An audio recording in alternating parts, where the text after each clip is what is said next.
वो कहते थे कि महिलाओं को ऐसे लोन मत दो, डूब जाएगा, इसमें रिस्क है। लेकिन मेरी सोच अलग थी। मुझे आप पर, अपनी मातृशक्ति पर, उनकी ईमानदारी पर, उनके कर्तृत्व पर पूरा भरोसा है। माताओं बहनों ने मेहनत की और ईमानदारी से लोन भी लौटाए। अब तो मुद्रा ऋण की सीमा हमने 20 लाख कर दी है। हमने रेहड़ी फुटपाथ पर काम करने वालों के लिए भी स्वनिधि योजना चलाई। इसमें भी बिना गारंटी का ऋण दिया जा रहा है। इसका भी बहुत बड़ा फायदा हमारी बहनों को, हमारी बेटियों को हो रहा है। हमारे विश्वकर्मा परिवार जो हस्तकला का काम करते हैं, इसमें भी बड़ी संख्या में हमारी बहनें जुड़ी हैं। उनकी गारंटी भी हमारी सरकार ने ली है। साथियों, पहले जब मैं सखी मंडलों की बात करता था, महिला सेल्फ हेल्प ग्रुप की बात करता था, तो बहुत कम लोग थे जो ये देख पाते थे कि इसका महत्व क्या है। आज देखिए, ये भारत के अर्थतंत्र की एक बहुत बड़ी शक्ति बनती जा रही है। गांव-गांव में, दूर सुदूर आदिवासी क्षेत्रों में सखी मंडलों से जो परिवर्तन आ रहे हैं, वो सबके सामने है। 10 साल में यह आंकड़ा भी बहुत बड़ा है। 10 साल में 10 करोड़ बहनें इस अभियान से जुड़ चुकी हैं और हमने इनको भी बैंकों से जोड़ा है। हमने उन्हें बैंकों से आसान और सस्ता ऋण दिया है। मैं एक आपको आंकड़ा देता हूं और ये सुनकर के आप जरूर चौंक जाएंगे और आपको शायद मन में गुस्सा भी आएगा, क्या मेरा देश पहले ऐसे भी चलता था क्या? साल 2014 तक, साल 2014 तक 25,000 करोड़ रुपए से भी कम, 25,000 करोड़ रुपए से भी कम बैंक लोन सखी मंडलों को मिला था। 2014 से पहले 25,000 करोड़ से भी कम। याद रखिए, ये मैं उन महिला सेल्फ हेल्प ग्रुप की बात करता हूं। सिर्फ 25,000 करोड़, जबकि पिछले 10 सालों में करीब 9 लाख करोड़ रुपए की मदद दी गई है।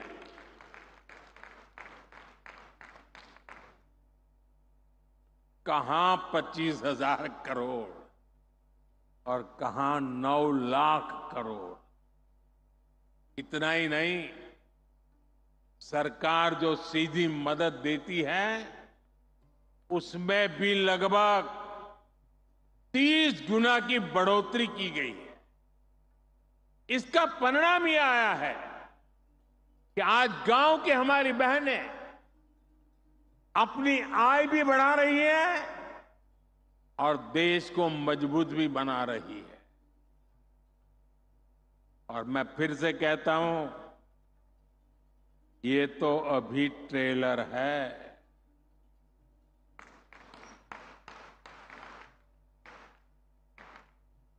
अब हम बहनों बेटियों की भूमिका का और विस्तार कर रहे हैं। आज 1.25 लाख से अधिक बैंक सखियां गांव-गांव बैंकिंग सेवाएं दे रही है। और अभी मुझे कुछ बहनें बता रही थी, 1-1 करोड़ रुपए का कारोबार करती है। अब हम बहनों को ड्रोन पायलट बना रहे हैं। हम बहनों के समूहों को लाखों रुपए का ड्रोन दे रहे हैं ताकि वे ड्रोन से आधुनिक खेती करने में किसानों की मदद कर पाए। हम 2 लाख पशु सखियों को भी ट्रेन कर रहे हैं ताकि वे पशुपालकों को मदद कर सके। यही नहीं, आधुनिक खेती के लिए, प्राकृतिक खेती के लिए भी हम नारी शक्ति को ही नेतृत्व दे रहे हैं। इसके लिए हमने कृषि सखी कार्यक्रम शुरू किया है। ऐसी लाखों कृषि सखियां आने वाले समय में देश के गांव-गांव में हम बनाने के लिए आगे बढ़ रहे हैं। इन सभी अभियानों से बेटियों को रोजगार भी मिलेगा, उनका आत्मविश्वास भी बढ़ेगा और बेटियों के सामर्थ्य को लेकर समाज में भी एक नई सोच का निर्माण होगा।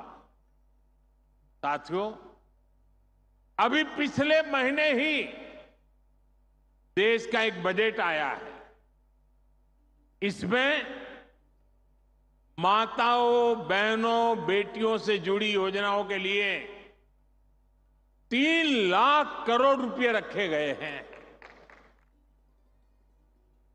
बेटियां ज्यादा संख्या में नौकरी करें, इसके लिए दफ्तरों में, फैक्ट्रियों में उनके लिए विशेष सुविधाएं बनाने की घोषणा की गई है। रहने के लिए वर्किंग विमेन हॉस्टल की सुविधा हो, बच्चों के लिए क्रेच की सुविधा हो, इसके लिए केंद्र सरकार काम कर रही है। हमारी सरकार बेटियों के लिए हर सेक्टर खोल रही है जहां कभी उन पर पाबंदियां थी।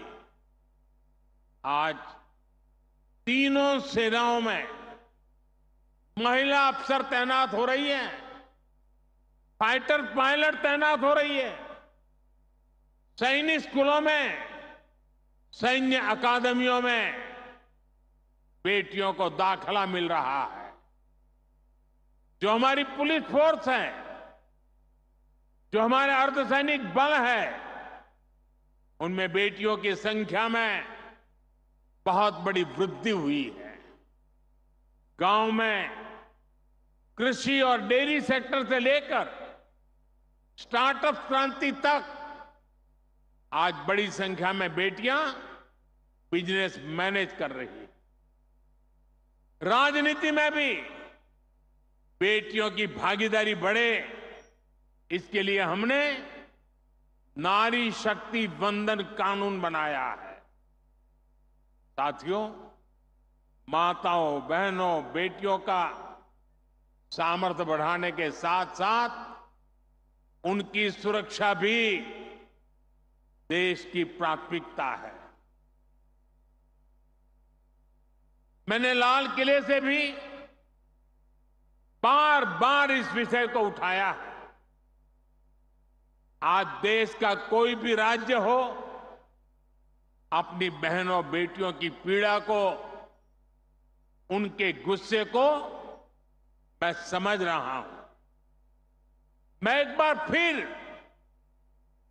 देश के हर राजनीतिक दल से कहूंगा, हर राज्य सरकार से कहूंगा कि महिलाओं के खिलाफ अपराध अक्षम्य पाप है। दोषी कोई भी हो, वो बचना नहीं चाहिए।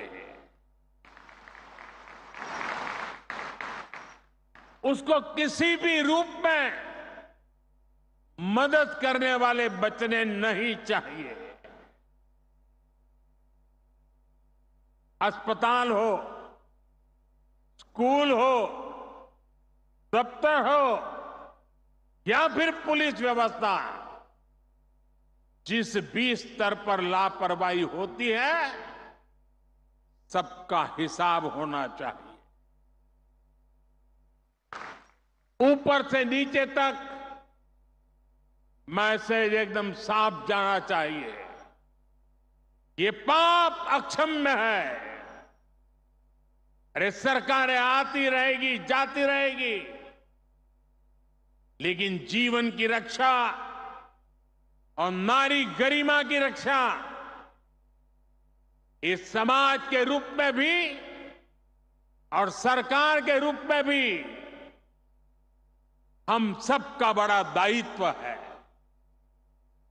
साथियों, महिलाओं पर अत्याचार करने वालों को कड़ी से कड़ी सजा देने के लिए हमारी सरकार कानूनों को भी लगातार सख्त कर रही है। आज इतनी बड़ी संख्या में देश की बहनों बेटियां यहां है, तो इसलिए मैं विशेष तौर पर आपको बताना चाहता हूं। पहले शिकायत आती थी कि समय पर एफआईआर नहीं होती, सुनवाई नहीं होती, मुकदमों में देर बहुत लगती है। ऐसी अनेक अड़चनों को हमने भारतीय न्याय संहिता में दूर कर दिया है। इसमें एक पूरा चैप्टर महिलाओं और बच्चों के साथ होने वाले अत्याचार के संबंध में बनाया गया है। अगर पीड़ित महिलाओं को थाने नहीं जाना है तो वो घर बैठे एफआईआर दर्ज करा सकती है।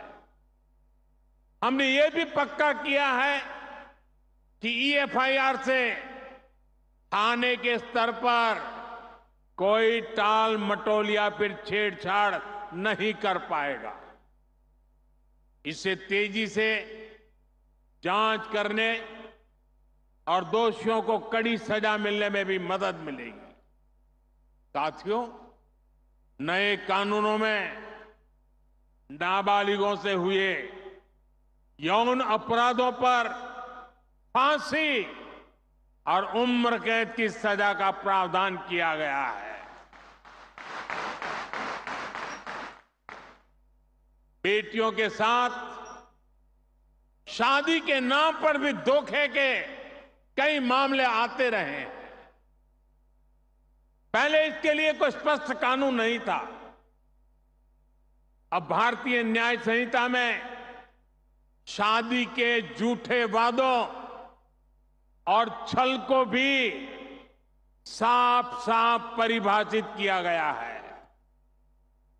मैं आपको विश्वास दिलाता हूं, केंद्र सरकार महिलाओं के खिलाफ अत्याचार रोकने के लिए हर तरीके से राज्य सरकारों के साथ है। हमें भारत के समाज से इस पाप की मानसिकता को मिटाकर ही रुकना होगा। इसलिए साथियों, आज भारत विकसित होने के रास्ते पर आगे बढ़ रहा है और उसमें महाराष्ट्र की बहुत बड़ी भूमिका है। महाराष्ट्र विकसित भारत का एक चमकता सितारा है।